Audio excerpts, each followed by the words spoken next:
Structural 3D is fully integrated with all of our design modules, and you have access to these under our professional account. So we do have member design for steel, wood, cold form, steel. We have connection design for steel, and reinforced concrete design for ACI and CSA, Eurocode and Australian standards. For today, we're going to just focus mainly on member design, and I built these sections all out of steel, so I'm going to use AISC 360, but we do have quite a long list of different design codes that you can choose from, including wood, cold formed, and steel from US, Europe, Australia and Canada. So I'm just going to run AISC 360 16.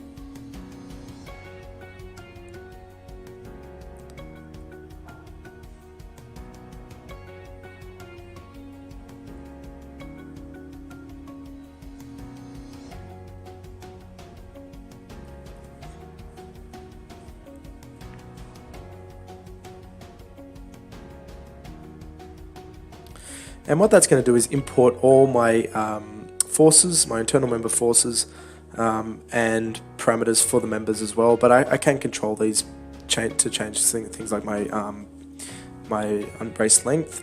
But all the forces, all the member information, all the material information is all pulled in. So I'm ready to just run a check as per AISC 360. And that's going to give me the utility ratios of all the different members. I can also filter these, so if there's any failed members, I could filter them by failed members or passing members or different shapes as well. So I can just look at my HSS shapes. And another thing we've really tried to do with all of our design modules is open up the black box of existing software. So you can open up a report, so a detailed design report for any of the members, which really goes through detailed calculation checks and shows all the different references, all the assumptions, all the values in these incremental steps when we're designing these elements and where these utility ratios came from. So this really helps for you to understand where these design checks have come from and the process we're using to calculate these utility ratios, so you can make a more informed decision of your designs. Otherwise, you can get a design report which simply states the utility ratios of all the various members in your structure. So we do have this integrated, this same integration with RC design as well. So you do have the same capabilities as this, but you can design your reinforced concrete, and we do follow that. We do have videos for those modules outside of this particular video in our documentation for connection design and reinforced concrete design as well. So feel free to check those out via our documentation.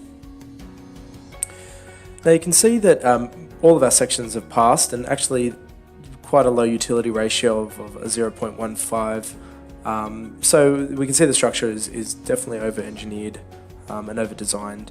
Now what we can do is use our optimizer to scan through all the different sections that we're using to find a more optimal design for this particular structure.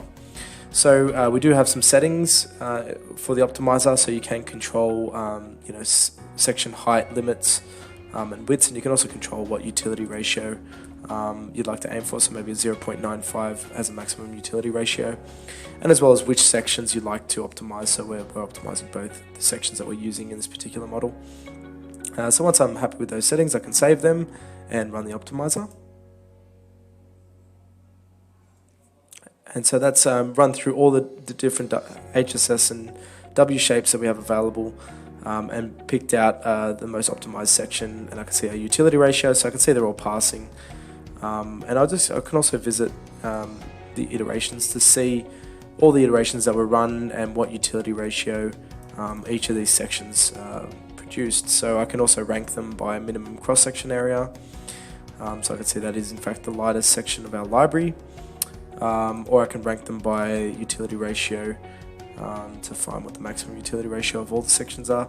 So I can use this to look through and just make sure that the optimizer ran correctly, and also if there's any other section that I'd prefer to use, I can pick them out of this table as well. But for this particular case, the optimizer that was selected was the correct one at W6 by 8.5. And likewise, that was done in our HSS as well with a utility ratio of 0.824. So I can go ahead and commit these sections. So now that I've committed those sections, I can then rerun my check and should find a more optimized design with high utility ratios. But it obviously makes, the utility ratios are still quite low. We didn't apply much of a load to the structure, so those values kind of make sense. If I'd put more loads in, I'd probably see a utility ratio higher to that 0.9 that I was searching for in my optimizer settings. So great, I can go ahead and save that model now. Again, making comments, so ran optimizer on W and HSS shapes. So again, I'm keeping that clear track record of all the changes I'm making to my model for team collaboration.